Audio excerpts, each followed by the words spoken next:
Before we get started today, I want to give a quick shout out to our headline sponsor, Stute Technologies. Every week on this show, I talk to operators who are crushing it on the service side, but still chasing down payments. That cash flow gap is brutal when you're trying to scale your business. That's why I wanted to tell you about Stute. Stute is the AI platform that does accounts receivable work instead of just assisting with it. Their CEO, Tarek, actually came from TQL, so he gets how logistics companies operate. I've known him for years, and I truly trust what he's building. What Stute does is simple. Their AI actually collects your receivables for you, not some software that just helps you chase the payments. It literally does the work. It's up and running in days, not months. As an example, Bishop Lifting is using Stute for a 35% reduction in overdue invoices, millions more in working capital, and a reduction of manual work by 50%. If you're tired of your AR eating up time and cash, check out Stute.ai. That's STUUT.ai. Tell them you heard about it on the Freight Pod. They'll get you collecting in days, not months, so you can focus on actually running your business. Now let's get this episode started.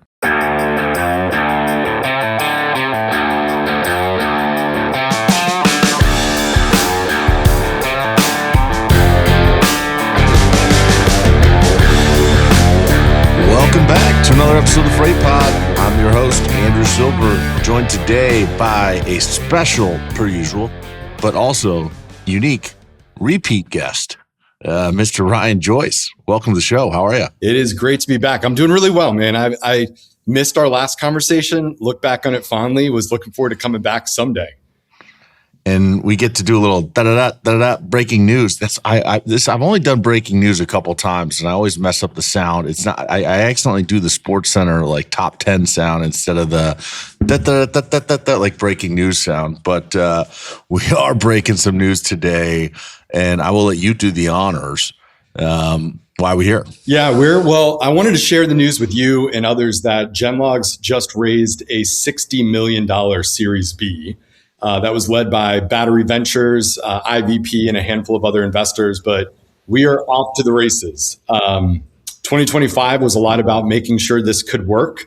And now for us, 2026 and beyond is, all right, let's go big with what we're doing. And we can get into the whole why and such. But yeah, that's the big news, man, is really excited to announce this week, $60 million Series B. Couldn't be more proud of the team. I love that. That's awesome. There's a lot of questions, and we'll get into the meat of it. But one of the reasons I think this is especially cool, and I think I said this the last time we spoke, is I feel like Genlogs is one of the most unique businesses in our space. Like, I feel like a lot of what you hear of innovation in freight is often kind of like recycled stuff, or like what's the greatest and latest trend that we can all run and jump into and claim we're changing the world with. And it's just not what Genlogs has ever been. Like when you first told me about Genlogs, I remember exactly where I was. I was sitting in a Target parking lot charging my car. I'm a Tesla guy, so whatever. I was sitting in a Target parking lot in Highland Park, Illinois, and you talked to me for half an hour about this business. And I was like, I've never heard of something like this. Like, this is actually very different and unique. And that was, I don't know, 2 years ago, maybe a year and a half ago. And it's just cool because like we're talking about real money now. I mean, $60 million, that is a lot of money, a lot of responsibility, a lot of accountability. So I've got a bunch of questions. Let me start something simple. For listeners who maybe didn't hear our first episode, let me first say, go back and listen to it.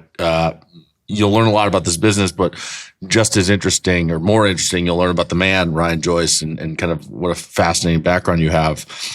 But for those that didn't listen to that yet, give us a quick, like high-level understanding of what is Genlogs.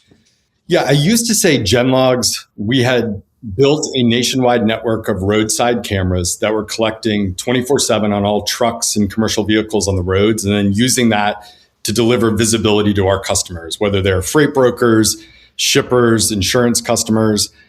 And that's still true. But I think the real, if we go back in time, like for us, cameras were always just the beginning. And we knew that in order to kind of shed light on this industry and to do so in a way that you could aggregate all the data in one place, we tried a bunch of different ways to get at this data. And we were like, it's just not going to work unless we build this nationwide network. And there were a lot of people that said, that's going to be really difficult. It'll never work, all the above. And 2 years later, we have a nationwide network of cameras that are collecting this data. But I think the way I would describe Genlogs going forward, Series B and beyond, is truly a company that is now bringing in a whole bunch of different types of data points. In fact, we are now bringing in satellite imagery. We're bringing in IoT devices, open source data sets, financial data sets, and it's all coming into one large repository that our data science teams are now extracting really unique value and correlating data across these different sensors, with really our camera network providing that ground truth that we know that a truck was at a place in time. That allows us in other data sets to look at its patterns and activity and ultimately derive truth as to, does this carrier say what they say they're going to do? Do they operate in the way that they're digitally claiming?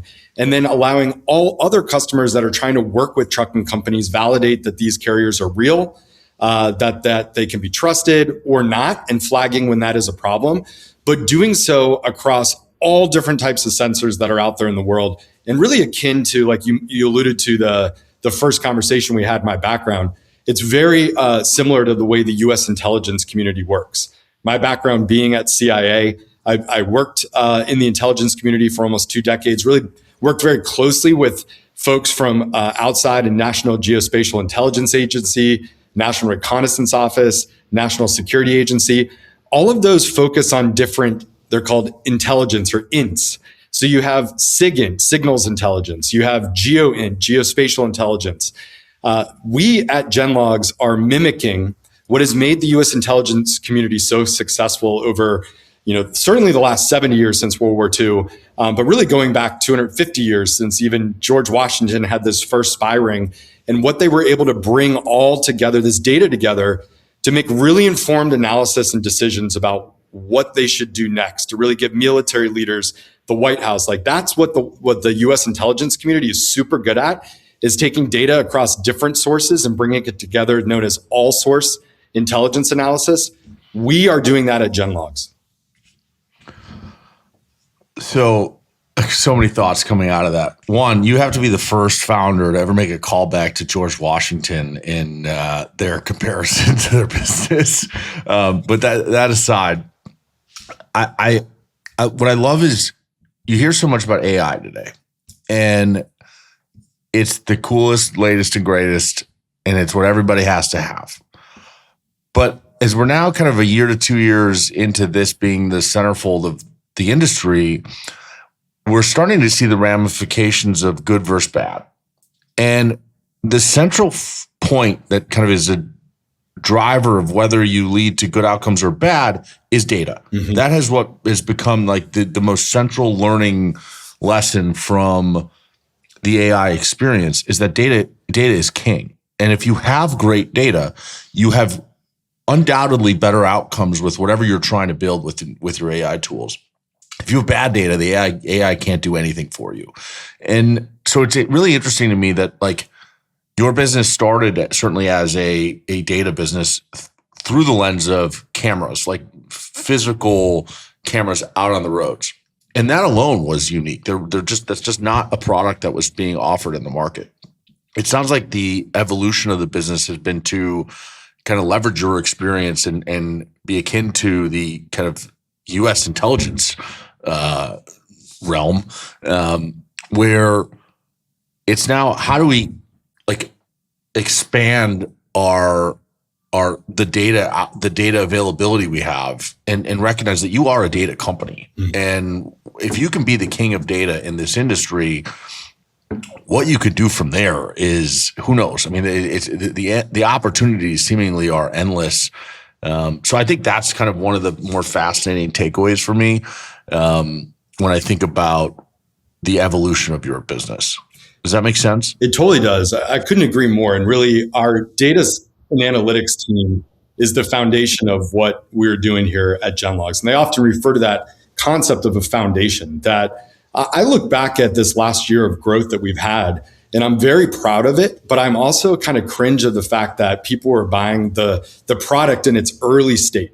And knowing that like we were still building this plane in flight, and that we're building this such incredibly firm foundation of data. And I think like later this week, I'll be posting some behind the scenes videos of what we're doing at Genlogs from our cameras perspective. Like, what are they seeing on the roads? And the data that they're capturing, the ability to look at like a double pup, a roll door versus a sliding doors, and versus all of these types of features of trucks, and capturing that in real time on the roads in order to give deeper understanding of it's not just a carrier was there, but like what exactly is this carrier's equipment, and so that I can really reach out and find what I need to do, like a sniper rifle and not a shotgun approach. And that shotgun approach, I think, like has really hit me over this last year when it comes to AI. I think, our mutual friend Ryan Schreiber from Metaphora just posted the other day saying like, hey, he's hearing through the grapevine from some very large brokerages out there that they're actually not realizing the ROI that they hoped when it came to some of these AI companies. And I saw a demo of one of these companies where they were blasting out calls to 100 different carriers to cover one load. And it looks awesome. It sounds awesome. You see all these calls simultaneously going on. But the reality is that they're charging about 20 cents per minute for each one of those calls. And I was looking at how long those calls were taken, and it was about 4 to 5 minutes. So 20 cents times 5 minutes, that's $1 per call. They did 100 of these to cover one load.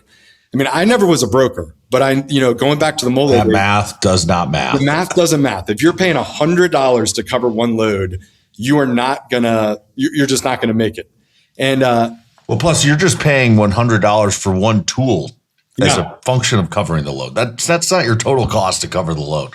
You got Separate it. Point. And so what we're really trying to do at Genlogs is give every one of our customers the ability to find exactly what they are looking for in that first or second shot, whether they want to pick up the phone and call a carrier, that they know a carrier is in Dallas right now. They have the right type of flatbed or open deck to get a load move that they likely need to get back to Chicago, wherever it might be, and that they could prioritize or waterfall, whether it's a human or AI. I don't really care what happens at that point. I want to give them the best data to make the best action or decision or whatever it might be. That's really Genlog's DNA when it comes to that intelligence piece. We give you the intelligence so that you can make the best next decision, action, whatever it might be. So the other piece I wanted to bring up, just in that it was a thought that resonated in hearing you explain what Genlogs is, and this is more topical, is fraud prevention. So I think the two companies that maybe have stood to gain the most in the last 2 to 3 years as a result of the rise in fraud in freight and logistics, which the rise is like insane. Those two companies are Highway and Genlogs, are the two that I think have like most clearly stood out as, how do we deal with this fraud? Let's talk to these companies. So I'm curious, like, how, like, when you think about the Genlogs value proposition to your customer base, how much of it is fraud related versus other solutions? Like, fraud is the topic of the day, the month, the year, right beside AI. So it is very front and center, and it seems to be where the most headlines show up for you guys, because, okay, lobster, $400,000 of lobster stolen. And you could be like, well, I saw the truck here in New England the other day. So I'm just curious, can you talk about that for a little bit? Yeah, I sure can. Well, first, let me just say that I truly have deep respect for what Highway, Jordan over there has built, Michael Caney and the rest. I mean, they have built an incredible company that has served customers really well. So that should never be taken away from them. And really, they've led the charge, I think, in the industry. They've frankly illuminated the fact that, hey, this is a growing and bigger issue, and we should do something about it. And in many respects, Genlogs has been able to ride on the coattails of what they've been able to do. I think, what's really interesting is back in November of 24, in fact, I think it's right when you and I had our first recording for the podcast, we announced that week at Genlogs that we were going to investigate all stolen and missing equipment for the entire industry for free. And that includes stolen loads as well. And since then, we've actually delivered on that. We've done over 500 investigations at this point, completely free. So you can go to our website right now, upper right-hand corner, there's a button that says Find Lost Assets. You hit the button, you reach out, we investigate it, and we don't charge you.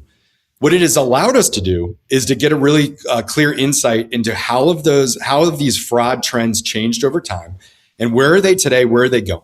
And what I'll tell you is that over the last 2 years that we've done this investigations, unfortunately about 90% and now skewing almost to near 100% of the investigations we do, certainly in recent months, have been from what's known as the sold motor carrier number, fraudulent activity, and where a real legitimate motor carrier that has onboarded, whether it's through Highway, RMIS, or others in the past, everything looked good. They're green checks across the board.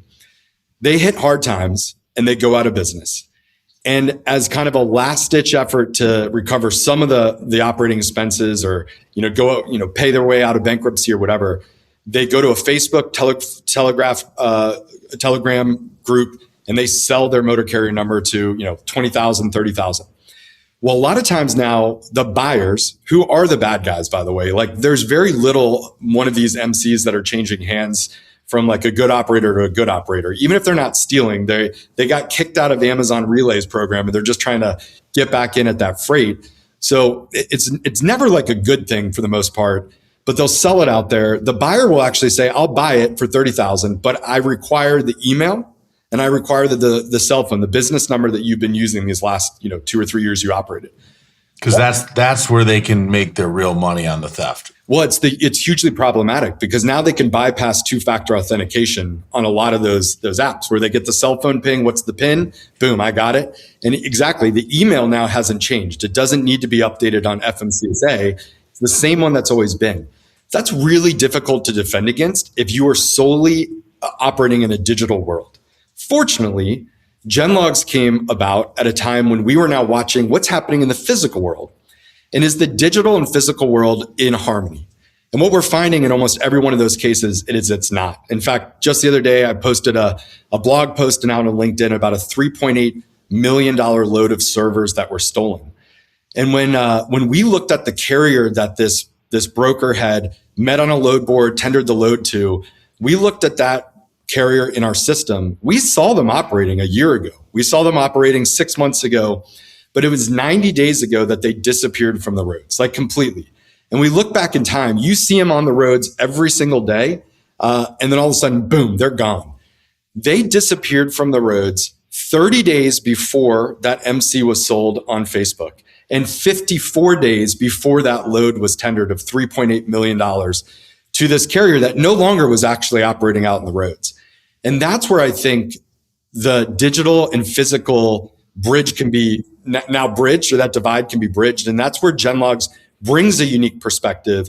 And it doesn't take away from what Highway, RMIS, and others are doing. In fact, a lot of our customers have both together, but we're able to stop the theft by saying they're gone. And I'll close, Andrew, by just saying, you asked is it fraud or is it sourcing, or where is Genlog seeing? And I always say those are two sides of the same coin. Why did you post on the load board originally and go with a new carrier that you've never worked with before? Is because of all of the carriers that you either have worked with or could be working with, you don't know where they are now. And you don't want to blast out emails to everyone to serve them potentially loads that don't actually matter to them or aren't relevant to them. So what we often talk through, folks, is hey, we'll help you stop fraud. But why don't we help you build out your carrier, onboarded carriers with really great carriers that are operating the lanes you need to service. And we'll let you know exactly where they are and what they might need. So you can now do outbound carrier sales the way people have always wanted to and intended to do it. And we'll help you avoid even having to get to the point that you're posting on load boards, 1,000 times a day. So that's my answer to that question. Hold up. Wait a minute. Let's give a quick shout out to our sponsor, clonops.ai. Logistics moves fast. There are calls to make, updates to send, documents to track. Your customers are always waiting. Clonops.ai helps teams stay ahead with a platform that can be white labeled and a marketplace of AI agents built for real logistics operations. Inside the Clonops marketplace, you'll find agents for tracking, documents, after-hours support, finance workflow, fraud prevention, and more. These agents plug into your workflows and existing systems to handle the repetitive tasks, whether it's making calls, sending emails, replying to texts, gathering info, or writing updates. Your team stays in control with real-time visibility into every interaction. And because the AI is always turned on, operations keeps moving even when your team can't. A standout is Carrier Screening Plus Voice ID, which ties a voice to a DOT number and alerts your team when that same voice appears across different or multiple DOT numbers, helping catch fraudsters before they cause damage. No one else has this. And for companies building a long-term AI strategy, CloneOps.ai gives you the ability to white label, build, own, and control every AI use case across your business. And this team is run by David Bell, founder and leader who I've known for years, a good friend of mine, and someone who, frankly, anything he touches in this industry turns to gold. I trust him with what he's building here. If you're ready for automation that supports your people, visit CloneOps.ai. Now let's get back to the show. Yeah, so a couple thoughts. One, it's insane that whoever this carrot broker was took a $3.8 million. It's insane to take a $3.8 million shipment to begin with. It can be done with tremendous amount of insurance coverage and really extra protocols to ensure it's okay. But the real crazy part is to use a load board, a new carrier on a load board for something like that. Well, but aside, yeah, it got even worse where, and I'm not making this up. This was the Southwest Transportation Security Council that put out this, be on the lookout for this. When we actually looked at what this carrier was running on the roads, they were running solely like flatbeds of wood for the entire time they were out there. Like we see the equipment and it's marked in there as like flatbeds. And it was a multi-day load that would have been going from California to Columbus, Ohio. Just like you keep going, like it gets worse as you look into this. It's like, hey, they disappeared from the roads. When they were operating, they had just a handful of trucks, flatbeds all the time, operating in west of the Rockies. Now they're all of a sudden trying to run a dry van of $3.8 million of servers over to Columbus, Ohio. A lot didn't make sense. And like every single time that we investigate these stolen loads that people report to us, these red flags were there. People either chose to ignore them or they didn't have the technology to help them identify them in the first place. What's interesting to me is like you described that as it gets worse. But as I was thinking about this through the lens of your business, all I could think of is it gets better. Because it's so interesting to me how, as a result of this kind of connection you have to the physical world with the cameras literally seeing all of these highways, the action that's taking place on them, these additional data points that show up, they just have never been considered before as trackable things to represent red flags. Your ability as a result of having the cameras and having the infrastructure you've developed, your ability to define or build red flags is just not something that's existed before. Like to be able to point out they were operating on the road every day for months or years, and then one day stopped, and then there was no activity for 30 days. Like that is really insightful information that I never would have known in the past. Like there would never be a way for me as I'm evaluating a carrier to understand that as like a reality and then a red flag, because it's a simple question thereafter of what was going on during that month. Yeah. And like, there's so much more you can do as a result of the infrastructure you've developed. And so I guess one of the things I'm curious about is, what does it look like inside the Genlogs organization to determine what red flags are, right? Because there's so much data sitting in front of you that's not like necessarily common knowledge to think about, like, oh, interesting, like we've tracked this truck every day on the road and then it was off the road for 2 weeks. Like, what should we make of that? Is that information that's interesting to us? And then how do we determine something as a result of that or take action as a result? So I'm just curious, like, what that world looks like inside Genlogs. Yeah, I love this question. I'll tell you why. Is when I was getting ready to leave CIA, we were in the era of what we called ubiquitous technical surveillance, meaning a lot of the tradecraft that the CIA had used in decades in the past during the Cold War, the old sticks and bricks of like putting down black caches and doing these meetings in, dark places and this and that. All of a sudden, when you actually take it from a ubiquitous technical surveillance, meaning there's cameras, there's cell phone coverage, there's all of this, you now, like if you drop off the map for 5 or 6 hours because you're trying to do an operational act, that in and of itself could be strange. So think about you're sitting there on your phone, like all of us touch our phones all the day, every day we're constantly on it. And all of a sudden, if your phone is not touched for 5 or 6 hours, that could be a signal to a foreign intelligence service that, hey, Ryan might be up to something there. And so that's like the great background that we came into this. Like some of my co-founders have similar backgrounds and other employees. We have Green Berets that were doing like really sensitive missions everywhere. We have other CIA guys, a Purple Heart recipient on the team. Like they had to operate in these environments where they were under the lens of all of this surveillance, and yet they still had to get the job done, or they had to be smart not to do a job that was definitely going to ping. So take that into what we're doing here at Genlogs.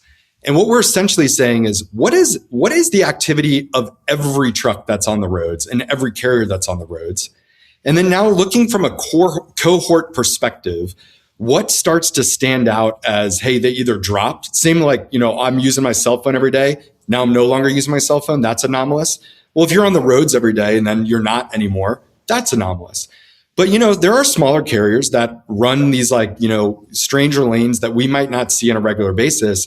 And we don't want to penalize them if they pop up every third day where we're like, hey, they haven't been seen for okay, they are again. Well, we can now look at what is their normal pattern, and then what would start to look strange for them. Like if we see them every third day, but now we don't see them for 9 days, maybe that's a problem. And I'll give you another great example. The other day is a broker came to us and said, hey, one of the things we're concerned about is when carriers start to really shift with the FMCSA, how many trucks they're claiming to have in their fleet. And what we're realizing is they're claiming more trucks during certain periods when they've had some issues with out of service scores or crashes or whatnot, because they know that the way that the FMCSA works when it comes to its safer and basic scores is they do cohort analysis. So if they had a crash, if you have one crash with 2 trucks, that's bad. But one crash with 200 trucks, it's not as bad. Like the ratio works. So if you had a crash and all of a sudden you say, well, we had 200 trucks, you season that for a month. And then all of a sudden, you roll back down to 100, back down to 2, you can actually get away without your basic scores or CSA scores looking as bad. Well, what's really cool is because we have our sensors out on the roads, we can look at is the physical footprint trending up or down? Because it may be that you leased 10 trucks onto your fleet, and we don't want to harm you if all of a sudden you did add 10 trucks in that you leased on because business is expanding. Well, we should see 10 additional trucks start to pop out there that are running regularly with you. But if we see you consistent on the roads, but you're claiming digitally that we have 200 trucks, now just 100, 500 trucks and this and that change in the digital world is not matching the physical world, boom, we can now flag that as anomalous or a red flag. So it's really taking all of these data points together and letting the data science speak for itself is helping us really tune in what should we be looking at. And it really helps if you think about how AI works, it's all about having training data. Once we know what theft looks like, and we've investigated 500 of these, we can now train a model on, hey, this always led to theft. This led to theft. Now start to flag when those same signals that a human might miss is now being seen across all of those data sets. Yeah, a couple interesting thoughts I had coming out of that. One, hearing you talk about the FMCSA and the way that even they struggle to effectively measure some levels of quality because of the lack of connection to the physical world, as much as just trusting oh, okay, you have 10 trucks registered, 1 accident. Okay, there's the math. I think that's interesting. And I'm almost curious if there's a potential commercial opportunity there between Genlogs and the FMCSA to become a deeper partner there and offer some support there or a way for them to get better tracking tools. And then the other thing I was thinking about was, a way in which carriers could partner with Genlogs or become preferred Genlogs carriers where they essentially provide their business strategy and said hey, this is who we are. We do have 20 trucks. our top customers are these customers, and this is how we think about our business. And almost like if this was like a portal that they could go into Genlogs and be like, this is who we are. And then like either the physical footprint aligns with that or it doesn't. And that makes them like a Genlogs top carrier or approved carrier, a way to let them kind of become a part of the solution. I don't know, just things I'm thinking about as I listen to you explain this. Look, it's as if you've been sitting in our product roadmap meetings. So put a pin in that because there's definitely a there. And, you go back to that $3.8 million load and you were like, why would they ever tender that out on the load boards? And I agree with you there. But you'd also want to know that whoever you worked with, even if they were a carrier you would work with a month ago, that they're still legitimate, that everything's like still good to go before you give them a $3.8 million load. And that's exactly where we will be going, is allowing carriers to essentially work directly with us to validate that they are who they say they are, that their digital footprint meets their physical footprint, so that they can get access to more and better loads across the board. And look, we never want to, I never want to undermine a carrier when it comes to their business, their what they believe there is their competitive advantage when it comes to certain lanes out there. This is why we collect on the middle mile. We do some really fancy data science work when it comes to like what were they hauling, where might have they been going. But at the end of the day, we get asked often like, can you tell me for sure that dry van was loaded or not? And we can make really good hypotheses of that. But we're not at the point now like the Italian job where we can look at like, what's the distance between the brakes and it doesn't exist. To see if there's weight on the trailer. Yeah, and so at the end of the day, like the carriers know their own information. We're making inferences. We want to be there to help them. I'll kind of go back to what you said about FMCSA, and there's other government entities out there that I believe we can and will help over time. And I've been asked before, like, okay, if you were to solve this fraud thing, doesn't that undermine your core commercial business? My answer is like, look, it'll unfortunately never be solved. There will always be a cat and mouse game. But if we could solve it, I would. And I believe it's just fundamentally good for America if we have more efficient and safer supply chains across the board.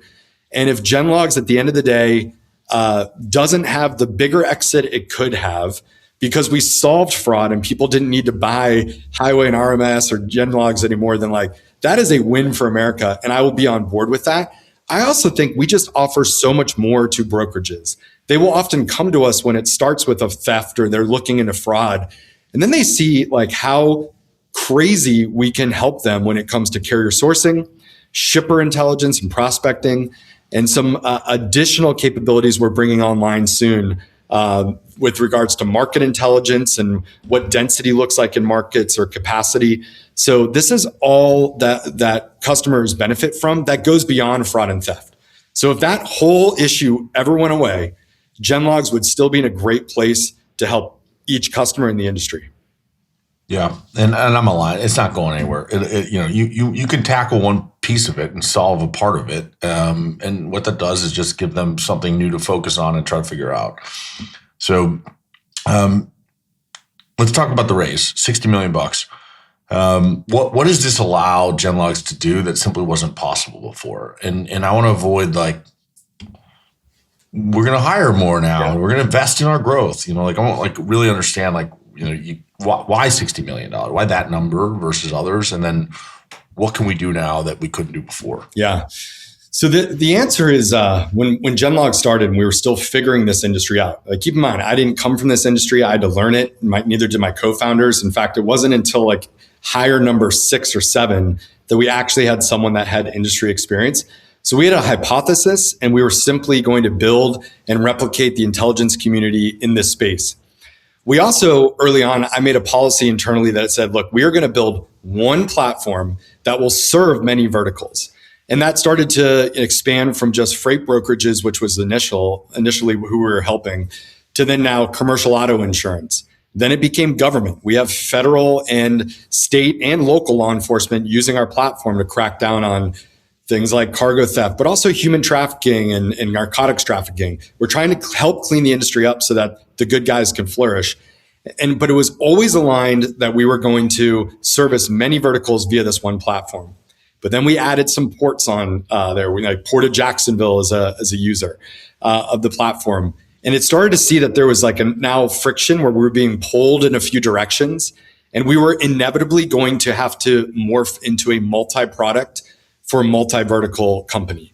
And we looked at like, how did others do this well? How did Rippling or Figma or some of those that are outside of the industry that built multiple products under the same, company name that could service customers in different ways, how did they do it? And we just realized that we weren't going to be able to do that with the current footprint we had as a company, that we were getting competing requests and we were having to prioritize these roadmaps and all of that. And we said, look, we're going to need more data science help. We're going to need more engineering, and we're going to need more product. And so that really was the catalyst for us to start to think about how do we help, like how do we build a killer product that services ports all across America and is the best product in that category for ports, while also supporting freight brokerages across America and being the best category leader there. We weren't going to be able to do it with the current amount of capital that we had, even though we had been really capital efficient up to that point. We just saw that like, hey, we could try to go for it, but it could be a risk where we could kind of bottom out before we became cash flow positive. So that was a big catalyst for it. The other part of this was we were getting requests for geographic expansion. I would get messages once a week coming in from whether it's freight brokerages or shippers in Canada saying, hey, we love what you're doing in the US. Are you guys doing it here yet? Are you doing it here yet? Same thing in Mexico. And I've had repeated conversations with your brother, Matt, about like, hey, are we going to collect this data so we can help a little bit shed light cross-border? And we just couldn't do that with the current footprint that we had from a sensor deployment perspective. So that also, like, there was some more R&D we needed to do. Telecommunications networks aren't great down in Mexico. And so we're like, all right, if we're going to expand the product, we're going to expand categories and different products, we're going to expand geography, then we're going to need some capital. And finally, it was simply like the other part about this was every week we were seeing these thefts happening. And when we were reaching out, or they would reach out to us, they say like, I hadn't heard about you guys until someone said, hey, if you had something stolen, go talk to Genlogs. And like, I'm still maybe shocked and amazed. And maybe that's a good thing that 2 years later, a lot of this industry has still not heard of us. They don't know we exist. They don't know we can help. We have solutions that could immediately either find what's been stolen or crack down. And I recognize that we hadn't invested in marketing or any outbound sales motion at all. With really just 2 AEs last year, we essentially went from like 0 to 10 figures of revenue in a year with just 2 people that would handle the inbound. And we were like, there's a lot more to get out the door. And so I think I said that 0 to 8 figures, of revenue there. And so that was that kind of culminated in that third reason to raise was we're going to need to bring in some marketing folks. We're going to need to bring in some outbound folks to get the word out on Genlogs if we're going to try to help this industry to the degree that we want to. And that caused us to say, how much would that take?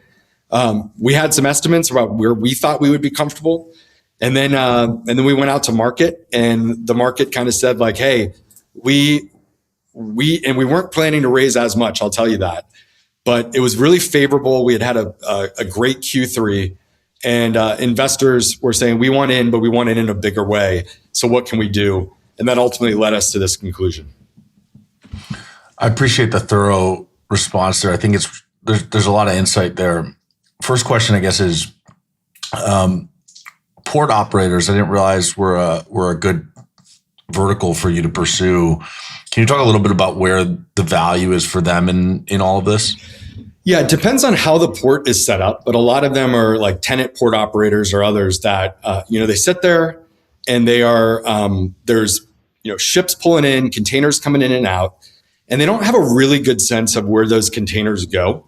In order to understand where there may be other opportunities for them to reach out to large shippers or BCOs and say like, hey, we see that you're bringing in equipment or whatever it might be into these other ports. Have you ever thought about using us, and here's how we can help you? And so there's kind of 2 facets to this. Number one is a lot of ports still don't have a great handle on, hey, how long are these containers sitting inside or outside the ports and the chassis and what are the truck dwell times and all of that? We can put our cameras right at the gates and we can track all that. So we can give you kind of a rolling average for how long the dwell times of trucks are in the inside, how much those containers and chassis are on the outside, and how can you become more efficient to make it a more favorable port for people to transact with you. Then we can go out with our other data and say, hey, we're observing these BCOs receiving the actual containers and equipment in your area.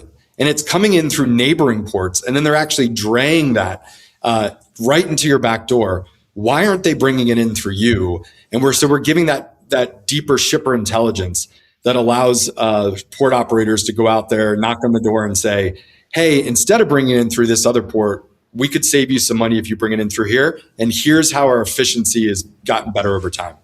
Okay, let's take a quick time out and give a shout out to one of our sponsors, Rapido Solutions Group.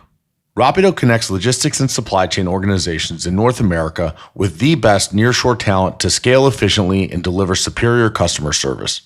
Rapido works with businesses from all sides of the logistics industry, which includes brokers, carriers, and logistics software companies. Rapido builds out teams with roles across customer and carrier sales and support, back office administration, and technology services. The team at Rapido knows logistics and people. It's what sets them apart. Rapido is driven by an inside knowledge of how to recruit, hire, and train within the industry, and a passion to build better solutions for success. The team is led by CEO Danny Frisco and COO Roberto Icaza, two guys I've worked with from my earliest days in the industry at Coyote. I have a long history with them, and I trust them. I've even been a customer of theirs at Molo, and let me tell you, they made our business better. In the current market where everyone's trying to do more with less and save money, solutions like Rapido are a great place to start. To learn more, check them out at gorapido.com. That's gorapido.com. Now, let's get back to the show. That makes sense. So, what do you see as like the biggest risk for you with taking on this additional cash, expanding the service offerings? When you think about like strategically approaching all of this, where do the risks come in? Yeah, the risk right up front is that you think you have a ton of cash there and you need to spend it all right away. And that is fundamentally not what we're going to be doing at Genlogs. We just put out a teaser video or announcing our Series B today. I saw some other slick videos in the past, and I reached out to those founders and said, like, hey, how much did that cost you? And some of those were like, yeah, it cost us $100,000, cost us, $120,000. We got this done for like, less than $3,000 or whatnot. It was like, we're just not going to spend that money there. And we have a great VP of finance, Matt, and I ask him every week to report to the team how much money we have in our account, not rounded, not, hey, we have, X millions of dollars. I want it to be like we have blank million, $432,333, because to us, every dollar counts. And that's how we are truly like building this company, is we were thinking like really thoughtfully about every hire we are going to make and every dollar we're going to deploy to make sure that we are still here a generation from now. And that's I think for us, the Series B was really the change for us, where after our Series A, someone could have come in and offered us like a pretty attractive acquisition offer. We would have had to have heard them out. And if it was really compelling, we might have taken it.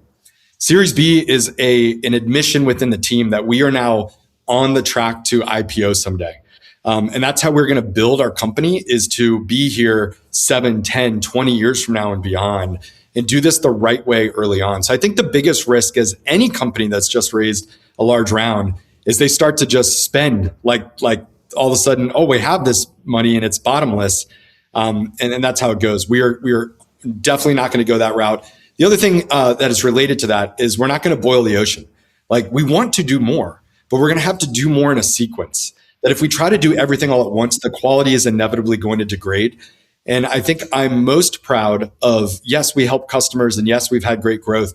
But when customers look at Genlogs versus some of their other vendors, they're like, you guys are the most attentive to us. You guys respond to our requests. The quality is high, and the product actually does what you said it was going to do. And I never want that to change. And that won't change if we're really methodically focused and maniacally focused on customers. Yeah, I appreciate that. How many, just quickly, how many investors would you say you met with throughout the process as you were looking at this? When in our seed round, which closed back in December of 2023, so that was 2 years ago, I met with 100 investors before one said, I'll take a flyer on you guys. I think it was a huge executional risk there. Not that I blame them. I think some people didn't understand what we were trying to do, where this could come. So 100 investors said, yep, like we're not going to do it. Our Series A was a little bit better for us because we had proven out that we could execute. We could get these sensors out. We had some early wins when it came to some flagship customers. And that ended up being like, let's call it 20 different investors that we met with, and then we were able to close that. This Series B was such that we had started to get some heavy investor inbound, some preemptive offers that were actually just giving us term sheets, and we were saying, nope, we're not ready. When we were finally ready, we opened it up to a select few. And if there's an investor listening to this and wondering like, hey, why didn't I get invited? I only invited the investors that had done really deep market due diligence first and came to me with their results. And I did that for two reasons. Number one, it was incredibly helpful to us. They were looking at the competitive landscape. They were interviewing a dozen of our customers and giving us the exact feedback. They would abstract out who said it, but we'd at least get the feedback, good, bad, or otherwise. And it showed us some of the blind spots that we needed to be working on. But number two, it showed us that they were really focused and understood this space. And they were willing to put that it's not cheap to get a dozen of these interviews done, put together these huge 100-page packets sometimes, and they would just email it to me out of the blue saying, hey, we did all this work. Hopefully it's helpful to you. And if you can just spare us 30 minutes of time, I'd love to have a conversation. I took every one of those conversations where they had done the work up front.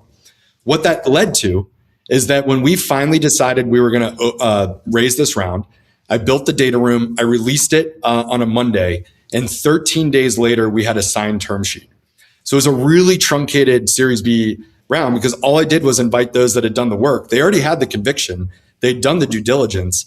Now they just needed to see our books, chat with some of the team, talk about what our vision was, and then they could arrive at that final conclusion. So it was less than 2 weeks from this round. I would say it was about 10 investors this time.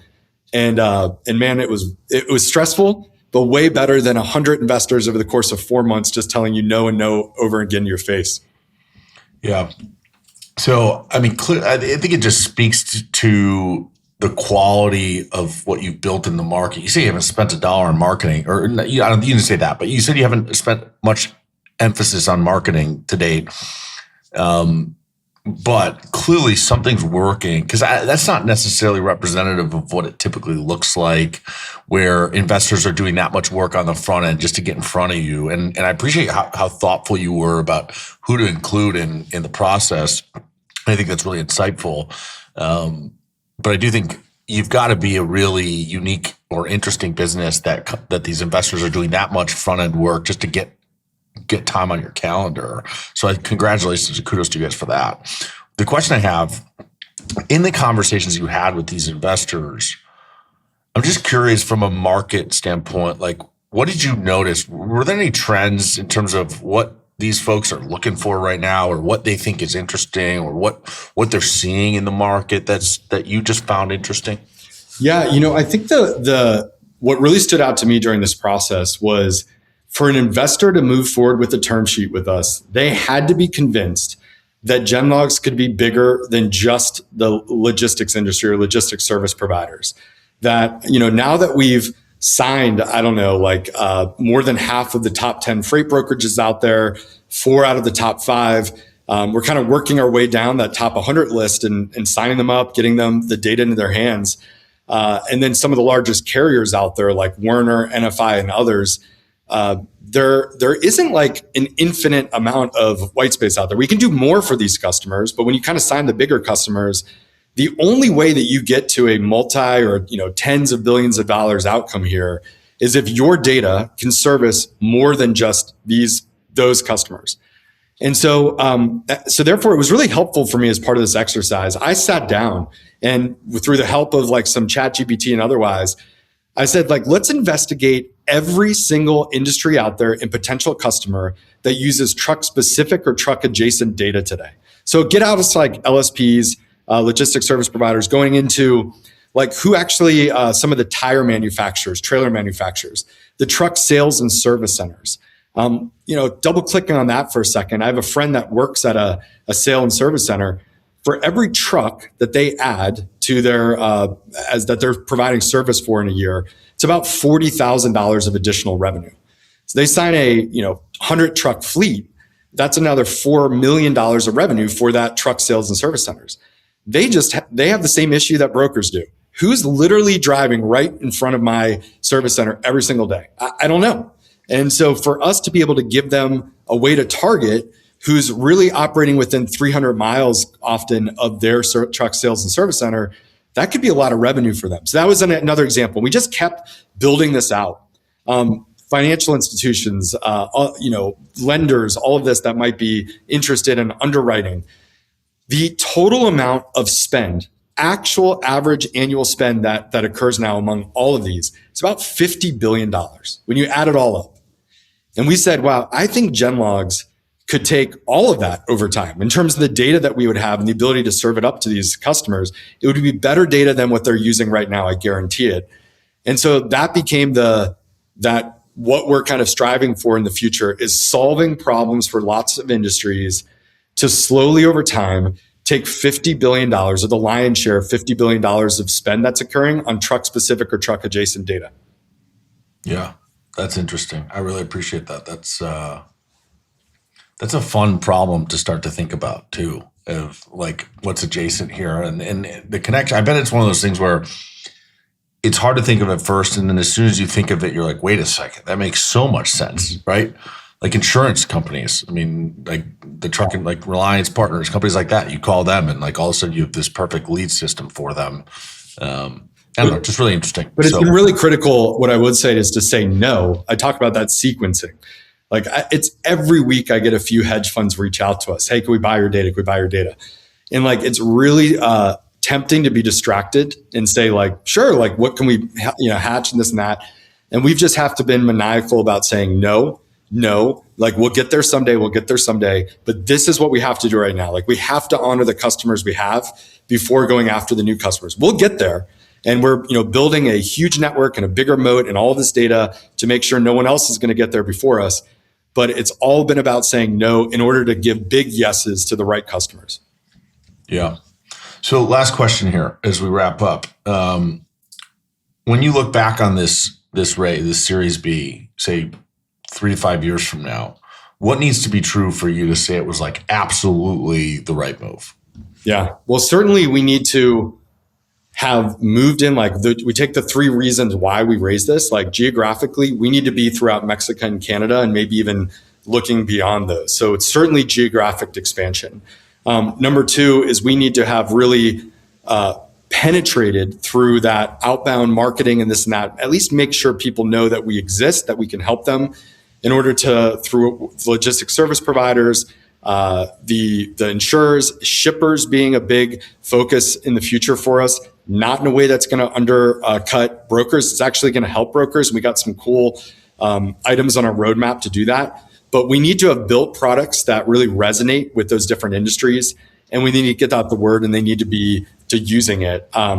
So I would say what it would look like success if 3 to 5 years ago from now, certainly our valuation is much higher than the valuation we raised at now. But number 2 is we want to be a household name.